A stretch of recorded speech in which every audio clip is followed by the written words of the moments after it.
হাসরের ময়দানে দেখবে কোনো আমল নামা নাই, সব জিরো।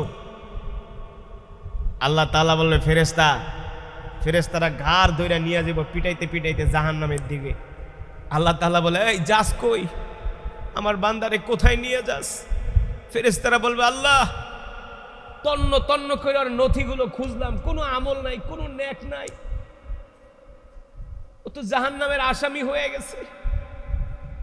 আল্লাহ তাআলা বলবেন, ফেরেশতা আমার বান্দাকে জাহান্নামের দিকে নিস না, আমার বান্দার একটা নেক আমল আমি আল্লাহ জমা করে রাখছি। সুবহানাল্লাহ বলবেন না? আমি আমার বান্দার একটা আমল আমি জমা করে রাখছি, এই আমলটা আমার কাছে খুব ভাল লাগছিল রে। ফেরেশতারা প্রশ্ন করবে, আল্লাহ আপনি তো আলিমুল গায়ব, আপনি তো সামিউম বাসীর, আপনি তো খাবীরুম বিমা তা'মালুন, আপনি তো সব দেখেন, জানেন, সব কিছুর খবর রাখেন, আপনি তো আল্লাহ, আপনি তো রহমান, আপনি তো রহিম। তখন আল্লাহ তাআলা ডাক দিয়া বলবে, ফেরেশতারা তোরা আমার বান্দাকে জাহান্নামের দিকে নিস না, আমার বান্দার একটা নেক আমল আমি আল্লাহ জমা করে রাখছি। ফেরেশতারা বলবে, আল্লাহ আমরা তো তার কোনো নেক আমল দেখি না। আল্লাহ তাআলা ডাক দিয়া বলেন, ইয়া আইয়ুহাল্লাযীনা আমানুত্তাকুল্লাহা ওয়াবতাগু ইলাইহিল ওয়াসিলা। আল্লাহ তাআলা হাসরের ময়দানে শুধু বান্দাদের উসিলা তালাশ করবে মাফ করে দেওয়ার জন্য। কি করার জন্য? জোরে বলেন, কি করার জন্য? ছোট সন্তান যদি অন্যায় করে, বাবা যদি লাঠি নিয়ে সন্তানকে পিটায় শাসন করে, তখন পিছনের থেকে মা শুধু তার ভালো ভালো দিকগুলা বাবার সামনে তুলে ধরে বলে, মাইরো না, আজকেই অন্যায় করছে, গতকালকে একটা ভালো কাজ করছিল, আমার বাচ্চা আমার জন্য পানি নিয়ে আসছে, আমার বান্দা আমার কাপড়টা ধুইয়া দিছে। এই কথা শোনার পরে আস্তে আস্তে করে বাবার দিলটা নরম হয়। কথা বলেন, বাবার দিলটা নরম হয়। আল্লাহ তাআলা ফেরেশতাদেরকে ডাক দিয়া বলবে, হে ফেরেশতারা,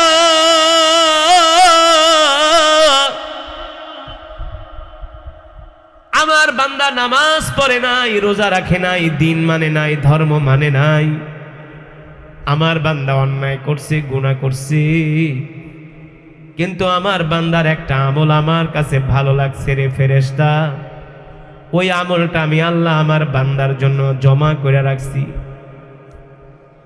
হাসরের ময়দানে আল্লাহ তাআলা শুধু দেখবে বান্দার কোনো ছোট একেবারে টুটা ফাটা কোনো নেক আমল আছে কিনা। এই কারণেই মুহাদ্দিসিন ইকরাম, মুফাসসিরিন ইকরামরা বলেন, আল্লাহ রাসূল সাল্লাল্লাহু আলাইহি সাল্লাম বলেছেন, তোমরা কখনো ছোট নেক আমলকেও ছেড়ে দিবা না। ছোট নেক আমলও তোমরা করবা, কারণ এই ছোট নেক আমলটাই হাসরের ময়দানে অনেক বড় হবে। সুবহানাল্লাহ বলবেন না? আল্লাহ রাসূল বলেন, উম্মত ছোট নেক আমলও ছেড়ে দিবা না।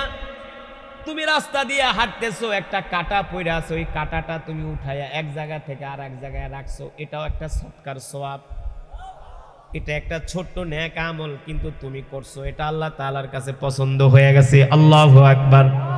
হতে পারে এই ছোট নেক আমলটাও হাসরের ময়দানে আমাদের জন্য নাজাতের ওসিলা হতে পারে। ঠিক কিনা? বয়ান কি চলবে? কথা কানা চলবে? কতক্ষণ? অনলি 15 মিনিট, অনলি 15 মিনিট, কিন্তু একজনও উঠাউঠি করা যাবে না। যে যেখানে দাঁড়ায় আছেন দাঁড়ায় থাকবেন, যে যেখানে বসে আছেন, এই এই বেটা খেলাধুলা করসকে বন্ধ কর, বেয়াদব কোথাকার, এই এটাতে ঘাট ধরে বের করে দাও।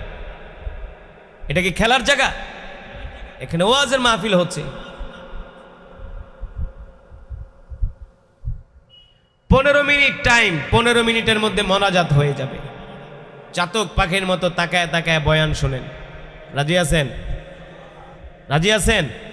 তাহলে বয়ান চলবে। যদি হাঁটাহাঁটি করেন, ওঠাউঠি করেন, খেলাধুলা করেন, যিনি আলোচক তার মনোযোগ নষ্ট হয়ে যায়, শয়তানে আইসা আরো সুযোগ পায়, আরো বিশৃঙ্খলা করার কি পায়? সুযোগ পায়।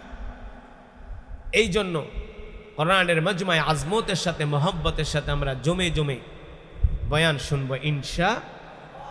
যেটা বলছিলাম মুসলমান, কোরআনুল কারীমের 6 পারায় সূরা মায়েদার মধ্যে আল্লাহ তাআলা সেই আয়াতটাই নাজিল করেছেন, ইয়া আইয়ুহাল্লাযীনা আমানুত্তাকুল্লাহা ওয়াবতাগু ইলাইহিল ওয়াসিলা। আল্লাহ তাআলা হাসরের ময়দানে বান্দাকে ক্ষমা করার জন্য শুধু উসিলা তালাশ করবে। ওই যে ফেরেশতারা জাহান্নামীদেরকে ধরে ধরে জাহান্নামের দিকে লোহার রড দিয়া পিটাতে পিটাতে হাঁকাতে হাঁকাতে জাহান্নামের দিকে নিয়ে যাবে। আল্লাহ তাআলা ডাক দিয়া বললে, ফেরেশতারা রে, আমার বান্দাকে এইভাবে পিটাইতে পিটাইতে জাহান্নামের দিকে নিয়ে যাস না। আমি আল্লাহ তাআলা আমার বান্দাকে ক্ষমা করার জন্য একটা নেক আমল আমি আল্লাহ জমা করে রাখছি। এই যে আজকে কোরআনুল কারীমের তেলাওয়াত হয়েছে, আপনারা দৌড়ায়া দৌড়ায়া কোরআনের মজমায় আসছেন, ঠিক কিনা বলেন?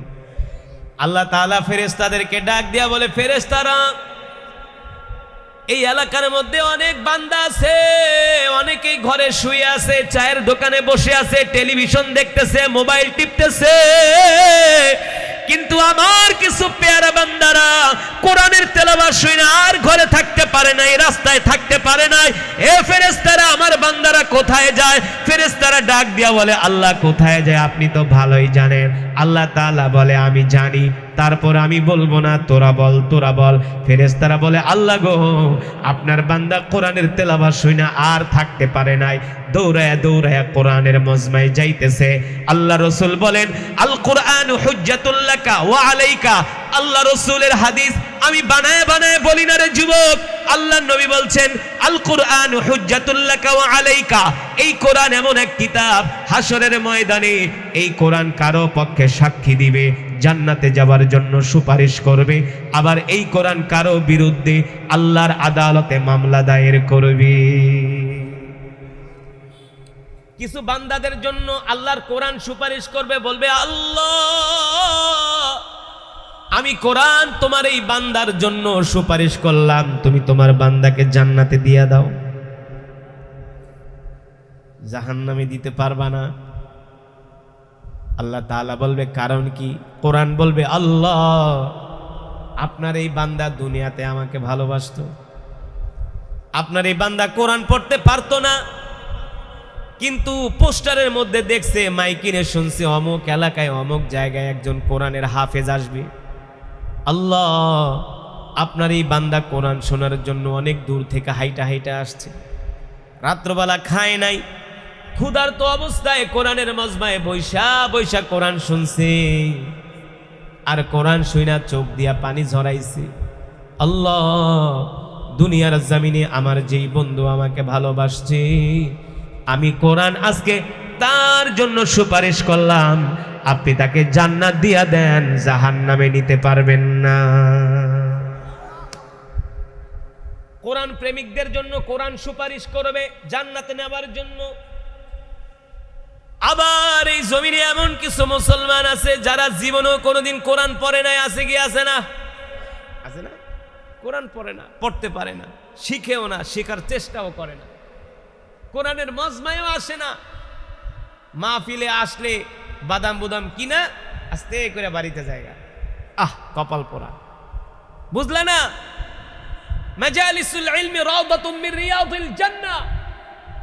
আল্লাহ রাসূল বলছেন, এই কোরআনের এক একটা মজমা হলো জান্নাতের বাগান। জোরে বলেন সুবহানাল্লাহ। যদি তুমি দুনিয়ার জান্নাতের বাগানে আসতে না পারো, তুমি মরণের পরে ওই জান্নাতে কেমনে যাইবা? কেমনে যাইবা? এতই সোজা? সারাদিন সারা জীবন খাইছো গাঁজা, করছো আকাম, মানুষের হক নষ্ট করছো। মানুষের হক নষ্ট তো করছো, আল্লাহর হকও আদায় করো নাই, ঠিক কিনা? আল্লাহর হকও আদায় করো নাই। আল্লাহ তোমাকে এই যে যৌবন বয়স দিয়েছে, এই যে শরীরে শক্তি, এই 3.5 হাত বডির ভিতর আল্লাহ বিলিয়ন বিলিয়ন ট্রিলিয়ন ট্রিলিয়ন ডলারের সম্পদ দিছে। চিন্তা করছো একবারও? এই 3.5 হাত বডির মধ্যে আল্লাহ তাআলা 2টা চোখ দিছে। আল্লাহ যদি এই চোখের পাওয়ার নিয়ে যায়, সারা পৃথিবীর সায়েন্টিস্ট বিজ্ঞানী, গবেষক, ডাক্তাররা তোমার চোখের জ্যোতি ফিরাই দিতে পারবে না, পারবে না। গত 3 বছর আগে কুষ্টিয়া সমত সিরাজগঞ্জে একটা মাহফিলে বয়ান করছিলাম। আল্লাহ কোরআনুল কারীমে বলছেন, আল্লাযী খালাকাকা ফাসাওয়াকা ফাআদালাক। নবী আপনি বলে দেন, আমি আল্লাহ যেমন চেয়েছি তেমন করে সৃষ্টি করেছি। কাদেরকে? আমাদেরকে। কাদেরকে? আল্লাহ তাআলা বলে, আমি মানুষকে যেমন চাইছি তেমন করে সৃষ্টি করছি। এ মানুষ, চিন্তা করস না কেন? এত পৃথিবীতে কোটি কোটি বিলিয়ন বিলিয়ন মানুষ, একজনের চেহারার সাথে আরেকজনের চেহারার কোনো মিল নাই, আছে? আল্লাহ একজন ইমানদারের জন্য এতটুকুন চিন্তাই তো যথেষ্ট। একজনের চেহারার সাথে আরেকজনের চেহারার কোনো মিল, একজনের কণ্ঠের সাথে আরেকজনের কণ্ঠের কোনো মিল নাই। আল্লাহ তাআলা বলে, কত সুন্দর করে বানাইছি। এ দুনিয়ার মানুষ, কত সুন্দর করে আমি আল্লাহ তোমাদেরকে সৃষ্টি করেছি। কত সুন্দর 2টা চোখ দিয়েছি, 2টা পা দিয়েছি হাঁটার জন্য, কথা বলার জন্য বাক শক্তি দিয়েছি।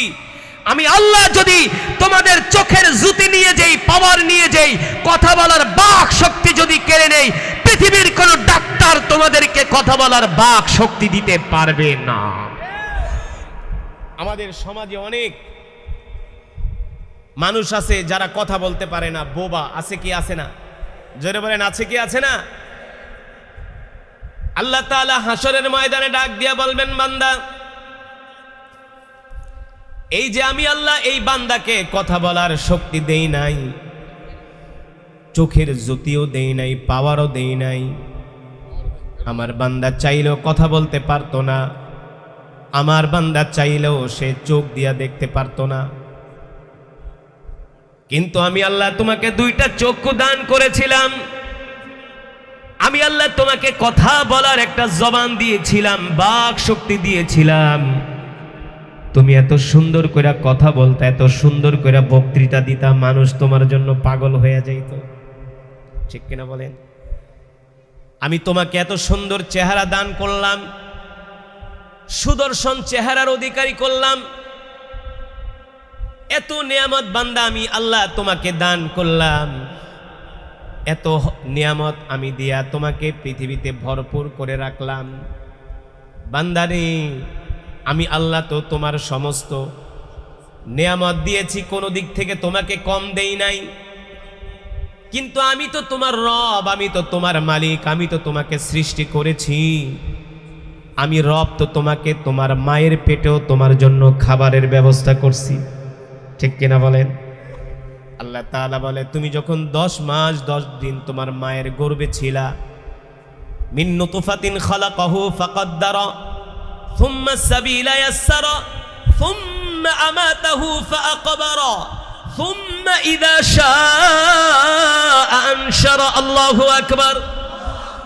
আল্লাহ তাআলা বলবেন, আমি তো তোমাকে মাত্র 1 ফোঁটা নাপাক পানি দিয়ে সৃষ্টি করছিলাম রে বান্দা, 1 ফোঁটা নাপাক পানি। সেই নাপাক পানি থেকে তোমাকে আমি আল্লাহ তোমার মায়ের পেটে 10 মাস 10 দিন রাখছি। ওই মায়ের পেটেও আমি আল্লাহ তোমাকে খাবারের ব্যবস্থা করেছি। তোমার নাকের সাথে তোমার মায়ের নারের সাথে একটা সংযোগ করে দিয়েছিলাম। ঠিক কিনা বলেন? অটোমেটিক ফিল্টারিং হয়ে তোমার পেটে খাবার চলে যেত। 10 মাস 10 দিন গর্ভে থাকার পরে আমি আল্লাহ তোমাকে দুনিয়াতে আনলাম। দুনিয়াতে আনার পরেই আমি আল্লাহ তোমার মায়ের স্তনের মধ্যে তোমার জন্য খাবারের ব্যবস্থা করে দিলাম। সুবহানাল্লাহ বলেন। আমি আল্লাহ তোমার মায়ের স্তনে তোমার জন্য যেই খাবারের ব্যবস্থা করছি, এত সুন্দর পিওর, কোনো ভেজাল। আমি আল্লাহ তোমার মায়ের স্তনে তোমার জন্য যেই দুধের ব্যবস্থা করছি, একেবারে পিওর, একেবারে অথেন্টিক, অর্গানিক। আমরা তো গরুর দুধের ভিতরে ভেজাল করি, কথা কয় না? 3 কেজি দুধের ভিতরে আধা কেজি পানি দেয়। আর এখন তো দুধ বানাইতে গেলে দুধও লাগে না, পাউডার দিয়া বানায় ফেলায়। যদি আল্লাহ মানুষকে সেই ক্ষমতা দিত, পারলে মায়ের দুধের ভিতরে ভেজাল করত। আল্লাহ বলে সব জায়গায় তোদের মাতবরি চলবে না, চলে না। আল্লাহ তাআলা বলে আমি তোমার মায়ের স্তনে তোমার জন্য পিওর খাঁটি খাবারের ব্যবস্থা করছি, যার ভিতরে কোনো ভেজাল। সুবহানাল্লাহ বলে আমি তোমার মায়ের স্তনের খাবারটা বেশি ঠান্ডা কইরা দেই নাই, ঠান্ডা হইলে তোমার নিউমোনিয়া হয়ে যেত, তুমি ছোট ছিলা, ঠিক কিনা বলেন। আবার বেশি গরমও দেই নাই, যদি বেশি গরম দিই তোমার গলায় গলা পড়ে যাবে। আমি আল্লাহ ভারসাম্য রেখে তোমার জন্য আমি আল্লাহ তোমার মায়ের স্তনের মধ্যে খাবারের ব্যবস্থা করছি। বান্দারে ধীরে ধীরে তুমি তোমার মায়ের দুধ খেতে খেতে আস্তে আস্তে বড় হইতেছ, আমি আল্লাহ তোমার মুখের ভিতরে ছোট ছোট দাঁত গজানোর ব্যবস্থা করছি। কথা কেন? তুমি তো মায়ের পেট থেকে আসছিলা খালি 4 রাত পাওনিয়া। দুনিয়াতে আসার পরে আমি আল্লাহ তোমাকে কত সুন্দর সুঠাম দেহের অধিকারী করলাম। শিশু থেকে কিশোর, কিশোর থেকে যুবক, যৌবন, যুবক থেকে তুমি প্রাপ্ত বয়স্ক হয়ে গেলা। প্রাপ্ত বয়স্ক হওয়ার পরে আমি আল্লাহ তোমাকে স্ত্রী দিলাম, সন্তান দিলাম। কথা বল, শুধু স্ত্রী সন্তান দেই নাই, আমি আল্লাহ তোমারে প্রাডো গাড়ির মালিক বানাইছি। আমি আল্লাহ তোমাকে মিলিয়ন মিলিয়ন ডলারের মালিক বানাইছি, শিল্পপতি বানাইছি। আমরা কি অর্থবিত্ত কি নিয়ে আসছিলাম? হ্যাঁ, জন্মের সময় নিয়ে আসছিলাম খালি, যাব খালি। আল্লাহ তাআলা বলে তোদের তো কিছু নাই। আল্লাহুল গানি ওয়া আনতুমুল ফুকারা। আল্লাহ তাআলা বলে তোরা সব হইলা ফকির, ফকির, ফকির। আল্লাহ তাআলা বলে আমি ধনী। কে বলেন ধনী? কে? আল্লাহ তাআলা বলে তোরা যদি ধনী হস তাইলে তোদের টাকা পয়সা লইয়া কবরে যা, যা। কয়েক ব্রিফকেস টাকা ডলার নিয়ে কবরে যা, স্বর্ণ গয়না নিয়ে কবরে যা। আল্লাহ তাআলাকে পারবি না, পারবি না। তোদের আয়ত্তের মধ্যে কিছুই নাই, সব জিরো, ঠিক কিনা বলেন? আমি দুনিয়াতে তোদেরকে পাঠাইছি তোদেরকে পরীক্ষা করার জন্য, যে দেখি তোরা সম্পদ পায়া, ক্ষমতা পায়া, অর্থ পায়া, সন্তান পায়া, স্ত্রী পায়া, মাতবরি পায়া তোরা আমাকে কতটা মনে রাখোস। শুধু পরীক্ষার জন্য। কিসের জন্য? অনলি পরীক্ষা, পরীক্ষা। এই পরীক্ষায় যারা উত্তীর্ণ হতে পারবে তারাই কামিয়াব, তারাই সফল, ঠিক কিনা বলেন? যুবক, এই দুনিয়ার মোহে পড়ে তুমি তোমার রবকে ভুলে যেও না, তুমি তোমার আল্লাহকে ভুলে যেও না। তুমি মনে রেখো তোমার আল্লাহ তোমাকে দুনিয়াতে পাঠিয়েছে, আবার তোমার রবের কাছেই তোমাকে ফিরে যেতে হবে। তোমার রবের কাছেই ফিরে যেতে হবে। যাওয়ার কোনো সিরিয়াল নাই, আসার সিরিয়াল আছে। আসার কি আছে? সিরিয়াল আছে। বড় ভাই, মেজো ভাই, সেজো ভাই, ছোট ভাই। কিন্তু দেখা যায় বড় ভাই ঠিকই আছে, ছোট ভাই শেষ। ছোট ভাই কি শেষ? বড় ভাই জানা যায় দাঁড়ায় কাইন্দা কাইন্দা কয়, আমার চোখের সামনে আমার ছোট ভাইটা মারা গেল, আমি বাইচা আছি। আল্লাহ তাআলা বলে হ্যাঁ, এটাই আমি রব, এটাই আমার ক্ষমতা। কাউকে আমি বয়স বেশি দেই, কাউকে আমি বয়স কম দেই, কাউকে আমি সম্পদ দিই, আবার কাউকে গরিব বানাই। এটা কার ইচ্ছা? কুলিল্লাহুম্মা মালিকাল মুলকি তুতিল মুলকা মান তাশা ওয়া তানজিউল মুলকা মিম্মান তাশা ওয়া তুইজ্জু মান তাশা ওয়া তুযিল্লু মান তাশা বিয়াদিকাল খাইর। এই আওয়ামী লীগ সরকার যখন ক্ষমতায় আসছিল, সেই 16 বছর আগে একবার আমাকে সরাদি উদ্যানে কোরআন পড়তে দাওয়াত দিছিল। তা আমি তাদের একটা প্রোগ্রামে কোরআন পড়ছিলাম। তো তাদের একটা লোক ছিল, মন্ত্রী জাহাঙ্গীর কবির নানক। আমার একটা হুজুর, আপনি যেহেতু কেরাত পড়বেন তাহলে এই আয়াতটা পড়েন, কুলিল্লাহুম্মা মালিকাল মুলকি তুতিল মুলকা মান তাশা। আমি কথা তো সুন্দরই কইলেন, কিন্তু এই আয়াতের ভিতরে আল্লাহ কি বলছে? সব তো উল্টা। আল্লাহ কোরআনে যা বলছে সব তো উল্টা। আপনারা তো ক্ষমতা পায়া আল্লাহর কোরআন দিন সব ভুলে গেছেন। ধর্মটাকে তো শুধু আপনারা ক্ষমতার সিঁড়ি হিসাবে ব্যবহার করেন, ঠিক কিনা বলেন? ধর্মটাকে আপনারা ক্ষমতার সিঁড়ি হিসাবে, নির্বাচন আইলে টুপি লাগা, নির্বাচন শেষ, টুপি শেষ, পাঞ্জাবি শেষ। পরে আমি কোরআন তেলাওয়াত করলাম, আসার সময় কই শোনেন, আল্লাহ কিন্তু কইছে ক্ষমতা পায়া বেশি বাড়াবাড়ি করেন না, ক্ষমতা পায়া বেশি বাড়াবাড়ি করেন না। ক্ষমতা পায়া এমন বাড়াবাড়ি করছেন, আলেমদেরকে জেলে ঢুকাইছেন, এমন কোনো কাজ বাকি রাখেন নাই। যে আলেমরা কোনোদিন তাহাজ্জুদের নামাজ কাজা করে না, তাদেরকে পর্যন্ত জেলখানায় ঢুকাইয়া কষ্ট দিয়েছেন। কি পাইছেন? পৃথিবীর ইতিহাসে, পৃথিবীর যেখানেই যাই, কিছুদিন আগে দুবাইতে গেলাম, কাতারে গেলাম, অনেক আরবিরা কয় ইনতা বাঙালি, আমি বলি নাম বাঙালি। ইনতা তারিফ হাসিনা, হাসিনারে চিনো? আমি কে হ্যাঁ। হাসিনা হুয়া কাফের, হিয়া কাফের। লাভ কি ক্ষমতা পায়া? লাভ নাই। মানুষ থুতু মারে, ঘৃণা করে। নেক্সট, যদি যারা ক্ষমতায় আসবেন তাদেরও শিক্ষা নিতে হবে। ক্ষমতা কারো বাপদাদার পৈতৃক সম্পত্তি না, ক্ষমতার মালিক আল্লাহ তাআলা বান্দাকে ক্ষমতা দিয়া পরীক্ষা করে। পরীক্ষা ফেরাউনারে ক্ষমতা দিছিল 450 বছর। আমরা যখন মিশরে পড়াশোনা করতাম, মাঝে মাঝে ফেরাউনের বাড়িতে যাইতাম। প্রায় কায়রো থেকে অনেক দূরে, প্রায় 200-250 কিলোমিটার দূরে ফেরাউনের বাড়ি দেখতে যাইতাম। ফেরাউনের রাজপ্রাসাদ দেখা চিন্তা করলাম, এই হারামজাদা এত সুন্দর করে রাজপ্রাসাদ বানাইছে, হয়তো মনে করছে কোনোদিন মরবো না। ওর ওই তো ছিল তরমুজ বিক্রি করত। কায়রোতে একটা জায়গা আছে রমসিস, ফেরাউনের আসল নাম হলো রমসিস, আসল নাম ফেরাউন না, রমসিস। ওই তরমুজ বিক্রি করত, তরমুজ। আল্লাহ তাআলা কয়, তোরে আমি তরমুজ বিক্রেতা থেকে এত বড় ক্ষমতা দিলাম, ক্ষমতা পেয়ে কি বললো? আনা রব্বুকুমুল আলা। এই তোরা কোন রবের ইবাদত করস মুসা? আমি তো বড় খোদা। কয় নাউজুবিল্লাহ। আল্লাহ তাআলা কয়, তুই যেহেতু নিজেরে খোদা দাবি করছস, তোর সময় শেষ। আল্লাহ তাআলা ফেরাউনকে ভূমধ্য সাগরে ডুবাইয়া মারছে। ঠিক কিনা বলেন? এই কারণে আপনাদের হাতে ধরি, পায়ে পড়ি, অর্থ, বিত্ত, স্ত্রী, সন্তান, দুনিয়ার ভোগবিলাসে মত্ত হইয়া আল্লাহকে ভুলে যায় না। সবার আগে আল্লাহ তাআলাকে স্মরণ রাখতে হবে। ঠিক কিনা? কষ্ট পাইছেন? রাগ করছেন? আগে কাকে মনে রাখতে হবে? দুনিয়া সব ভুলে যাব, মাগার আল্লাহকে ভুলবো না। ঠিক কিনা বলেন?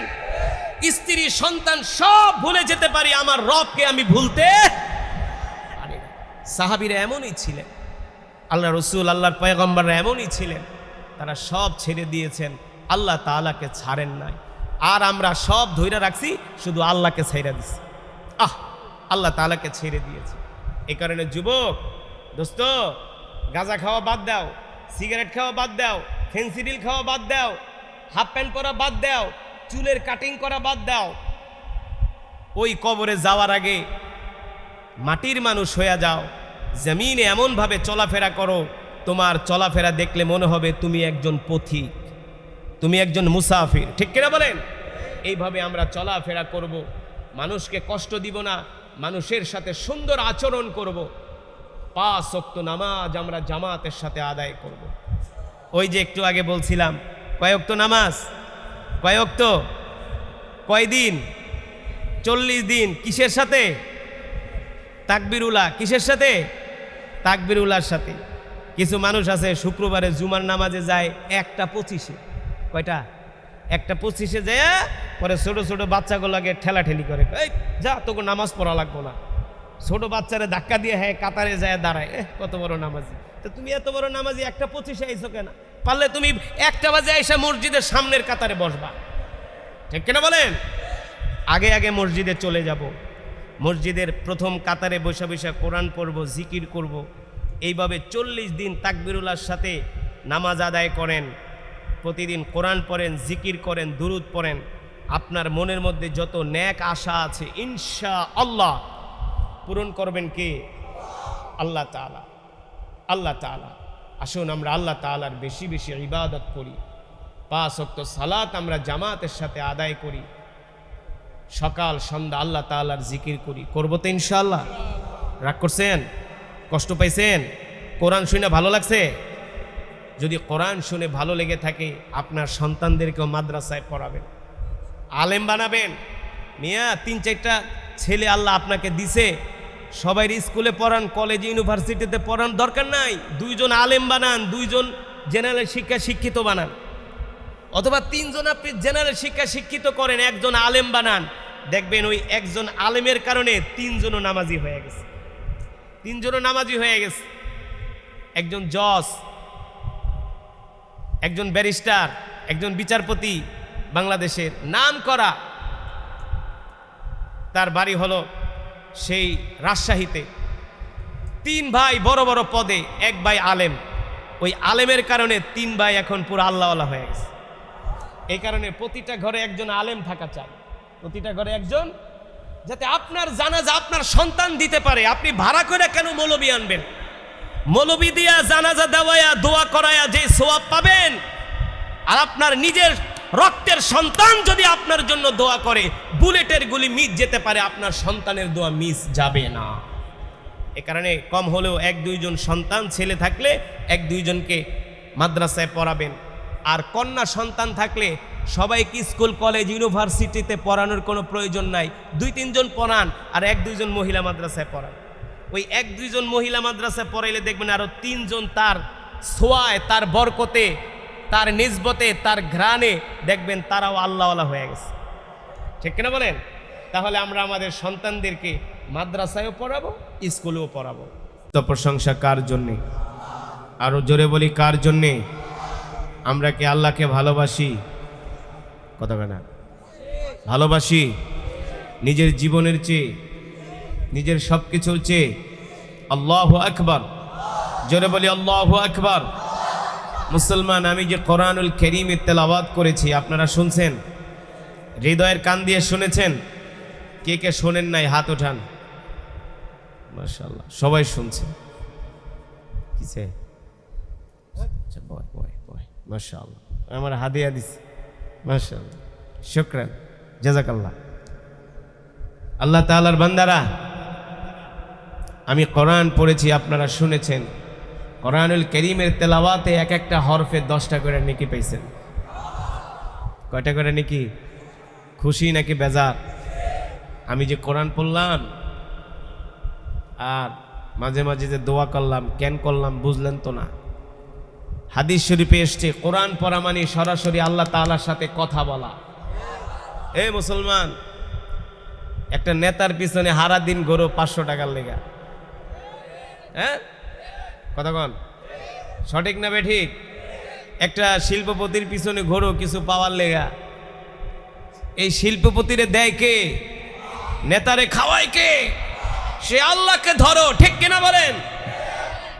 আমি চ্যালেঞ্জ করে বইলা গেলাম, 40 দিন যদি শুধু তাকবীরুল্লাহর সাথে 5 ওয়াক্ত নামাজ পড়তে পারেন, কয়েকত 5 ওয়াক্ত নামাজ 40 দিন তাকবীরুল্লাহর সাথে আদায় করবেন। কয়দিন? 40 দিন। প্রতিদিন কোরআন পড়বেন, দরুদ পড়বেন, ইস্তেগফার পড়বেন। আপনার মনে যত নেক আশা আছে যদি আপনার পূরণ না হয়, তারপরে এসে আমাকে ধরেন, নামাজ তো পড়ব দূরের কথা, শরীরেই পাক থাকে না। মুসলমানের সন্তান হইয়া কুকুরের মতো দাঁড়ায় পেশাব করে। কথা কর, নামাজের জন্য ডাক দিলে কে? আমার প্যান নষ্ট। সারা জীবন তোর প্যান নষ্টই থাকলো, কপাল পোড়া। এই যে এত সুন্দর কোরআনের তেলাওয়াত হইল, এই কোরআনের তেলাওয়াত শুইনা কাফেররা পর্যন্ত মুসলমান হয়ে যায়। কথা বলেন, হচ্ছে কি হচ্ছে না? কাফের বেঈমান মুশরিকরা পর্যন্ত, বাংলাদেশের বর্তমান যেই গভর্নমেন্ট, ডক্টর ইউনূস সরকারের গভর্নমেন্ট, তার একজন উপদেষ্টা, অনেক বড় শিক্ষিত উপদেষ্টা, নাম বলবো না, একটু বললাম মহিলা, 2টা মন্ত্রণালয়ের দায়িত্বে। সে আমার একদিন তেলাওয়াত শুনা সচিবালয়, একটা হুজুর, কোরআন যে এত সুন্দর আগে জীবনে কোনোদিন ভাবি নাই। হুজুর, আমি ওয়াদা করলাম আর জীবনেও কোনোদিন নামাজ ছাড়বো না।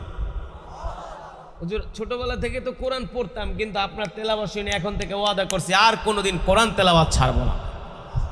যুবক মুসলমান, তুমি যে কোরআনের মাজমায় আসতে পেরেছো, এটা আল্লাহ তাআলা তোমাকে পছন্দ করেছে। এখন যদি মোনাজাত না দিয়া যাওগা, তাহলে বুঝতে হইব শয়তানে খোঁচাই নিয়ে যেতেছে। প্যান্ডেলের বাইরে নিয়ে হাতের ভিতরে বিড়ি ধরায় দিব। বিড়ি কি ধরায় দিবে? বিড়ি সিগারেট খা, জন্মের খাওয়া খা, খাইছ তো জীবন বইরা বিড়ি সিগারেট আর গাঞ্জা খায়া কি পাইছস? এই বাদাইম্যা কি পাইছস? মসজিদে পাওয়া যায় না, কোরআনের মাজমায় পাওয়া যায় না।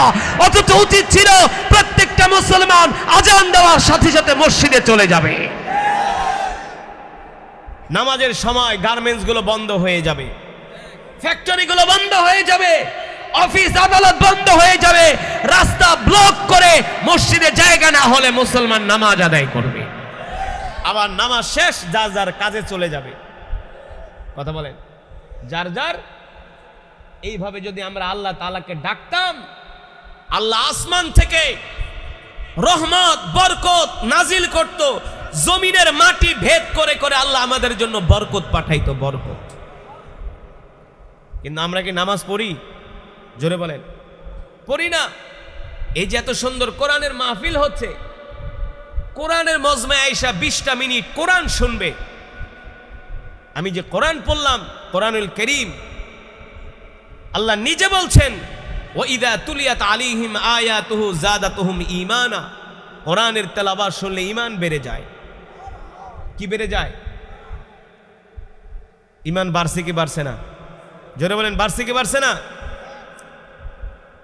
ইন্ডিয়াতে কলকাতায় এক প্রোগ্রামে গিয়েছি, একজন হিন্দু আমার কোরআন তেলাওয়াত শুনে আইসা আমার হাতের ভিতরে অনেকগুলো রুপি দিছে।